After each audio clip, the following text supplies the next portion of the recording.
Hey you guys, welcome to another night with Tao Lit. You guys, where I do my porch pickings on my porch. You guys, you know I like to talk about reality TV and more specifically Love and Marriage Huntsville. You guys, as always,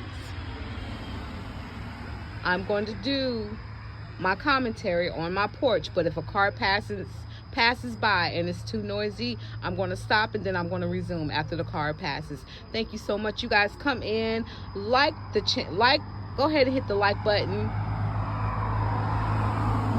subscribe to the channel as I give you guys the tea on Love and Marriage Huntsville. You guys, so Love and Marriage Huntsville has come out with a trailer, right? I know it's all over, wherever it's all over. It's all over YouTube or whatever, you guys. But now you get to hear my point of view of the trailer. You guys, the trailer starts off with Stormy. And you guys, I'm not going in any particular order because I do this straight off my head or whatever. What I think is more important, or what's more important in my opinion. You guys, it starts off with Stormy talking to her husband Courtney, and they're talking about the arrest of Martell Holt. Yes, Martell Holt was arrested. You know, for you guys who got better things to do than keep up with Love and Marriage Huntsville, Martell Holt got arrested back here, and this is right before he went on Tasha K and did an interview with her, allegedly, right? So he got arrested for DV, harassing communications or whatever. So Stormy and Courtney are talking about this, and Stormy is trying to, I guess, make sense of it, and her husband Courtney is like, well, you know, harassing communication, he said that's like a phone charge or whatever. In that particular scene, I felt like and you know, we have not seen the whole episode because the show has not aired yet. I think it comes out in May, the beginning of May or whatever, but he was saying it's like a phone charge. But my thing is this right here, don't downplay it. Don't downplay that he did in fact get arrested. And I say this, and I want it to ring true, and I wanted you guys to keep in mind that throughout this particular trailer, why it's important to remember, don't downplay the fact that it was just a phone charge or whatever. There had to be some malicious malice intent for him to be arrested, for a charge to be brought on him. You guys, I'm not a lawyer or an attorney.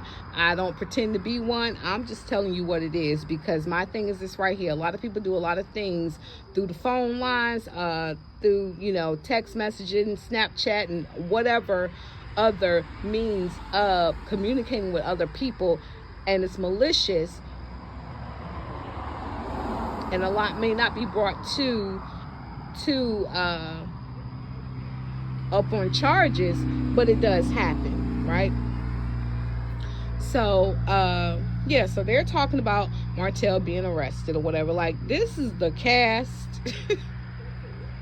Anyway, so then we're going to go ahead and scoot on over to I'm just Scott 2.0, which is Kimmy Scott and Maurice Scott. They're talking about it or whatever, and Kimmy says that, you know, it's just a communication charge or whatever she said. Maurice says this is social media. This social media doesn't go away, and I don't agree with Maurice on a whole lot of things, but then again I kind of do, because he kind of brings like sense to a situation, even though nobody's trying to hear what Maurice has to say. Basically, he says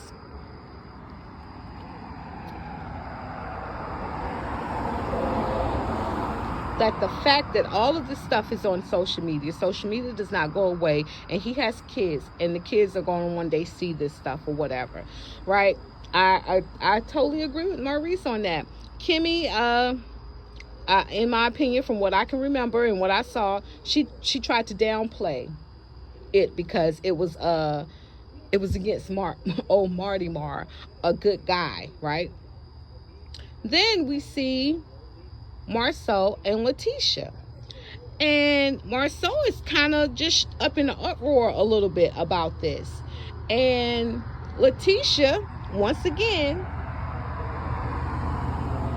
you guys, it's so funny to me how this is the cast that continues to give mugshots. Like, if I can't expect much else from these people, I think I can expect a mugshot. And of course, I can expect for the majority of the cast to want to downplay, and unfortunately, downplay Martell's behavior. And unfortunately, it's the women. It's like the core 6 women who are downplaying Martell's behavior. And my point is, I wonder if the shoe was ever on the other foot. And I think this is what a lot of content creators, YouTubers who have been covering this show have always been saying. I wonder if the shoe was on the other foot, how would they actually feel? How would Kimmy and how would Letitia feel? Letitia says, while she's talking to her husband, Marceau, Letitia says that, but it's just, it's just text messages or whatever she said, like, like, it's just text message. Like, let's not make a big deal of this. I'm sleepy. That's how Letitia came off to me. Marceau is in an uproar. He's like, no, it's DV. There needs to be an intervention. Something needs to happen. And I really feel the fact that Marceau gets so excited about anything, especially dealing with Martell and Melody, is because I feel like he just wants to he wants to be involved. He wants to be involved. He wants to make sure he gets his screen time. He wants to make sure we don't forget about him, right? I think he feels like his brother Maurice, his sister-in-law Kimmy, and his wife Letitia, they're all complacent and they're always like whatever, but he's the one, because I feel like he wants to be like the 5th member of a R&B group, a group that's already existing, but he's pushing his dominance or whatever because he wants the fame as well, right? Good, bad, or ugly, you guys. So then we see the Scott brothers actually having a conversation with Martell, and they're asking him, one of them is asking him, I think it was Marceau, who's like, why did you feel like you needed to go to a blogger? And Martell says, well, she went low, so I wanted to go lower, quote unquote. And Marceau and Maurice are trying to get him to understand, like, you're making a fool of yourself. You're not doing the right thing. And Martell is not trying to hear them. Martell is in his own world, in my opinion. He's in his own world. He's in his own head, and he's going to do whatever he feels like he needs to do. All I have to say is that it's been speculated and alleged that Marceau was the guy who actually, either him or the other friend, Sadark, who we have not seen in a minute or whatever, but they all knew Ariane way before Martell did, and so they introduced him to one or both of them introduced him to Ariane Curry, because they already knew that Martell was not interested in the bigger women that the Scott brothers and / maybe Sadark. I don't know. I'm not trying to pull him into this. This is all alleged, and this is very much so, in my opinion, what I'm saying. But he was introduced through Marceau and or Sadark to Arion. You guys, if you remember when Marcel was home and putting up Sugar Mama's crib in one of the episodes, and Sadark came over to help him, they were talking, Sadark and Martel said, I gave that time too much time, and he called her a peasant once again. And Sadark, he gets, a confessional, and he says that he knew Arion, he knew of her or whatever, and he did not know. He found out with the rest of the world that that was who Martel was having the affair with or whatever. But keep in mind, he knew Arion prior to this or whatever. It seems to me, you guys, and I have to say this, out of both of the Scott brothers, the Scott brothers and Sadark, and even with Martel, and I think this has already been said, but I'm gonna say it again, these men, they actually go out here allegedly, and in my opinion, they go out here, they cheat with these women, but unfortunately or fortunately for the Scott men and whoever else is in this little crew, when they go out on their boys trip or whatever, they know how to cut it off. It seems like Martel never knew how to cut it off, but you guys, let's keep going on. In that same scene, Maurice Scott was telling Martel, like, your children, they're going to see this or whatever. And Martel had this smirk on his face, like this evil grin, like, in my opinion, like he had this smirk on his face as if, I don't give a damn what you guys say. You can say whatever you want to say. I have something to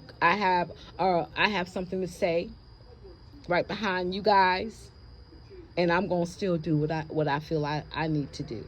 Because Martel was like, she had him arrested, and that's why he went on Tasha K. You guys give me a brief moment as I put my phone down. But I do hope you guys can still hear me or whatever. Now, we're going to go over to, again, Stormy. Stormy is sitting down with one of the newest castmates, Trisha, that's her name. She's sitting down. I'm not sure exactly where they were. Martel comes in. Stormy introduces the two. Letitia, she is, if you see her face, she's like, oh, obviously they know each other, right? Martel, he's looking with the same little smirk on his face, and Stormy must ask, do you guys know each other, or how do you know each other? And Martel, he stumbles a little bit, and he says, oh, we went to school together. And you guys, I don't know if you guys have paid attention, but this seems to be his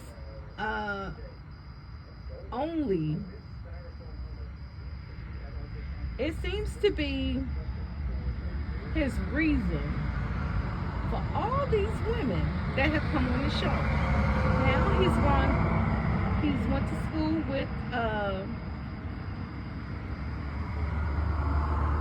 what was her name? His manager at the time.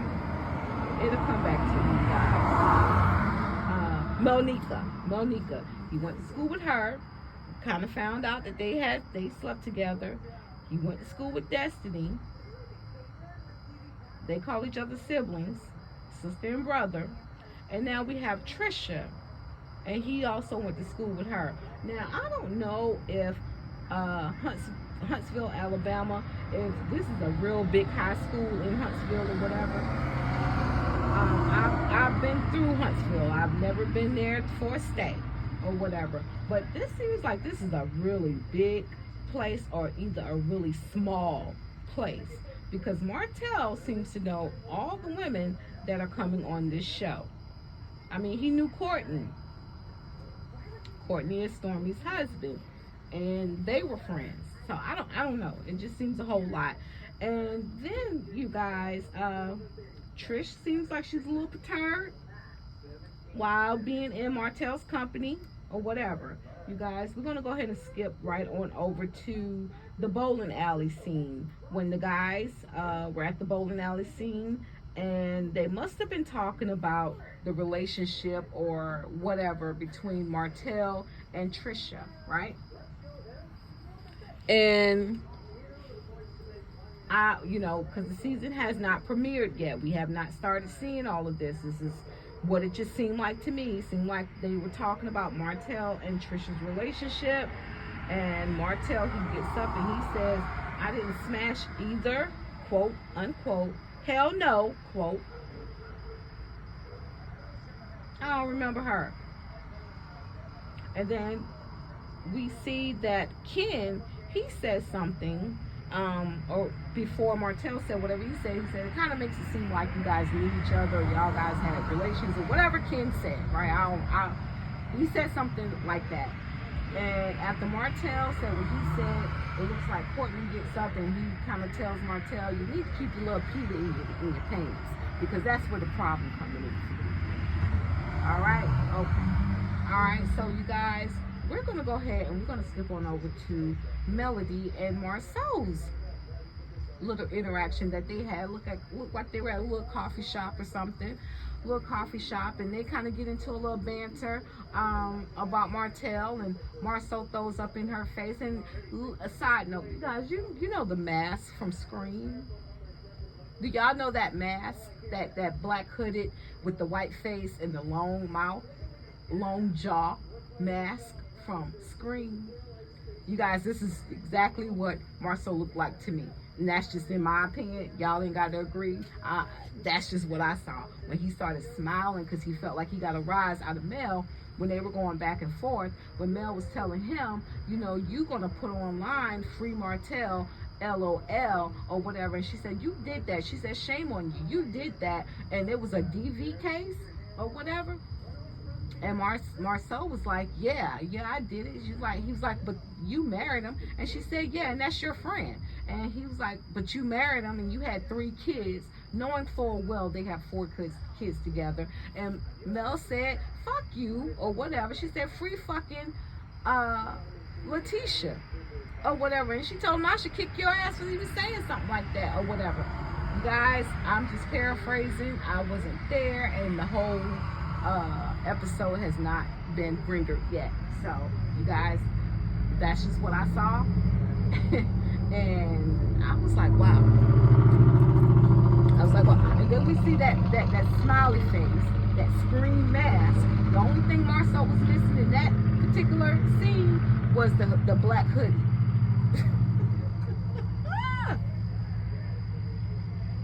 Because when they zoomed in on him, or they showed him, the cameras went on him and he had that smile on his face. I swear to Bob, all I saw was that Scream mask with that. Yeah. So you guys, we're gonna go ahead and move on over to when Destiny. Yeah, we about to talk about Destiny. She's back, and I say that with a whole lot of less fire, because I feel like Destiny is no one's threat. I really don't. Obviously, she's coming back to talk about her relationship that she had with Moses or whatever. But before we get to that, Destiny comes over to Martell's house, right? Martell, he greets her. He's in a robe, a black robe with a black wife beater, and he's pouring her some of that wine, that Inez wine or whatever. And he's asking her, what's up? And she's like, just living, dating, or whatever. And he's like, oh yeah, whatever else they talked about. Then she says, look at Law, hasn't he gotten so cute? Or whatever she said about her son Law, or whatever, which he is an adorable baby. I'm not taking anything from no one's child. And he is, right? And Martell says, being the narcissist that he is, as he's pouring her more wine, he's like, yeah, looking just like his uncle Martell. I don't know how that happened. And the music that they were playing in this particular scene, you guys, it gave way, in my opinion, to something. That's all I'm gonna say. Because if me and any one of my brothers are together, you may not be playing no violin or no romantic music in the background, literally or figuratively. That don't go together. I didn't think that was cute. I think that was a very implied scene. If you guys seen it, y'all know what I'm talking about. Didn't like it. It was a little fishy to me. But you know, production and Carlos King, they real messy, real messy. This is why we have this new cast, this new couple who's on this episode, on this show. We got a whole new couple. The woman, she's obviously had some relations to Martell, because we saw that when because she's a fitness person, right? We see her and Stormy in the gym, and Stormy is kind of questioning her, like, girl, like, what's good? Like, y'all, it didn't seem like y'all just friends and y'all just went to school together. It seemed like it was more than that. Yeah, it did, Stormy. It sure did. I agree. And Trisha's like, I mean, yeah, so we knew each other and he invited me to his house, and if we did sleep together, so what? We were grown. And so I'm like, so y'all was grown, like, what's grown? What's grown? Because we know Martell got married to Mel when Mel was young and he was a little bit older. So I don't know what grown means, because was he grown enough to have his own place? Or was he just grown enough to have company come to his mama house or his grandma house, wherever he was staying, to receive company and take him back in his bedroom? Like, I need some clarity on that. Like, I need to understand how grown you guys were and what house, Trisha, you were invited to. I'm just saying. I mean, y'all open the doors and y'all gotta understand questions gonna come. So now let's get over to Destiny. So apparently, and it's obvious that Destiny is now here on the show for vindication, right? She's here to address her ex-boyfriend that she said that she cut it off with, Moses. And y'all, this is where the conflict of interest comes in. Destiny's former producer, field producer, that Destiny was said that they were close to. They were close. In Destiny's opinion, Stormy Minx, which is the ex-producer, says that they were not that close. Right? Sidebar, you guys. So Sonny is an ex-producer for Love and Marriage Huntsville cast, right? And then if you guys actually watched the interview with Queen Sheba and Winter said that her producer was Angela, and they both are no longer producers on OWN. Now, in my opinion, I mean, because this me. Money rules everything around me.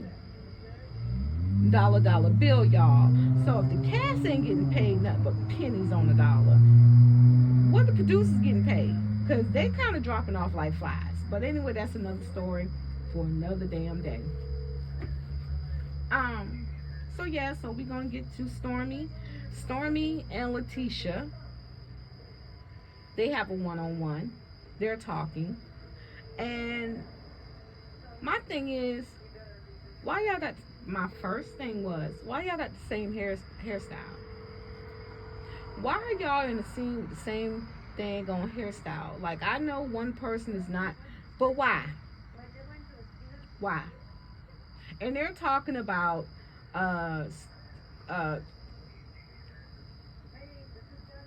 Destiny's telling Letitia Letitia's like, well, you know, asking her was Stormy and Destiny really close, and not Stormy, but Destiny says, well, we were too close for this, right? And then we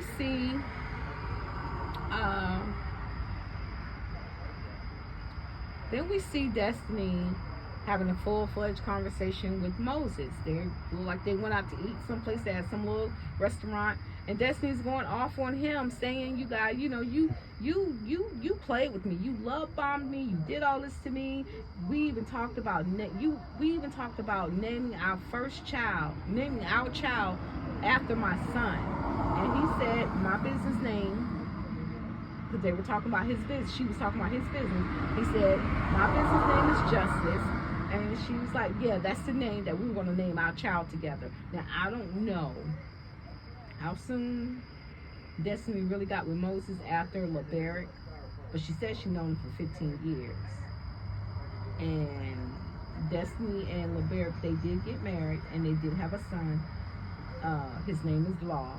And it was a hot second, and LeBaric was filing for divorce after she had the baby, right?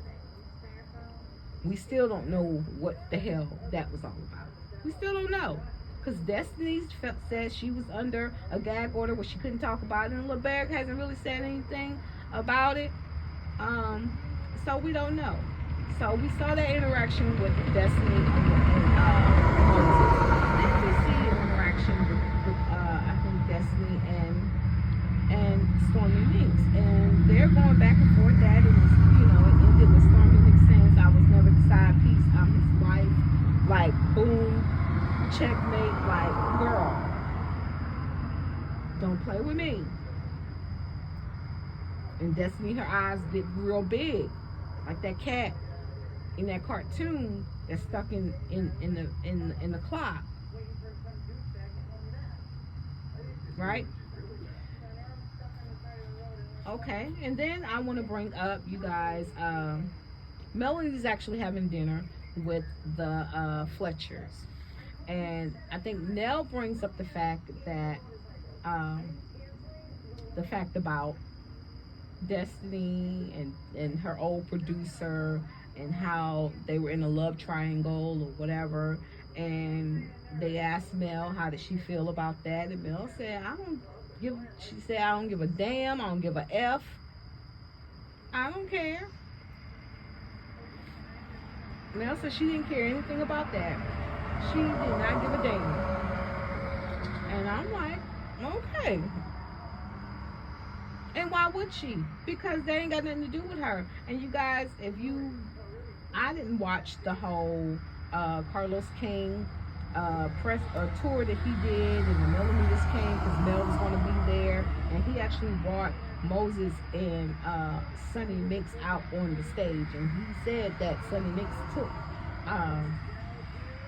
Destiny's husband. And you guys, you could see Melody's face. She's surprised, and she's like, "This, yeah, that was real messy, but you know, what else can we expect from Carlos Queen, right?" So you guys, let's move on over to Melody's having a sit down with Kimmy and Letitia, and they're asking her about Destiny. I guess her Destiny's situation. And we hear Mel say, "Destiny got girl code." She's like, "Ooh, child," or whatever. And Kimmy says, "Well, you think Destiny broke girl code," or whatever Kimmy said to her. Mel says, "I don't put anything past Destiny. I don't put anything past anyone." And in that scene, Mel was letting Letitia and Kimmy know, and everybody else who watched it, "I don't put nothing past none of you motherfuckers, in my opinion." Because she said, "I don't put anything past Destiny. I don't put anything past no one." Yeah, completely agree. Wholeheartedly understand. Or whatever. So you guys, that was the trailer or whatever, and I might have missed some things, but I felt like I need to touch over the main things that I can remember. You guys, the trailer itself was just explosive. Now we're going to see what the season gives, because the season don't necessarily give what the trailer gives. They take bits and pieces from every episode and comprise it and put it into one trailer or whatever to make it seem like it's going to be all this and that. I don't know. Hopefully Carlos King is awake on this show. I see the messiness or whatever. I see the drama or whatever. Destiny, my thing to you, homie, is girl, stop fighting a losing battle. If you want to be heard, say what you got to say, be done with it, and move the hell on. Like, let's find out what happened with you and LeBaron. Because you and Moses, in my opinion, hadn't been together but a hot minute. And I really don't care, because this man is already married to somebody else. He's chosen who he wants to be with for whatever reason. For whatever reason. It could be genuine, or it could be for whatever. That's all I'm saying.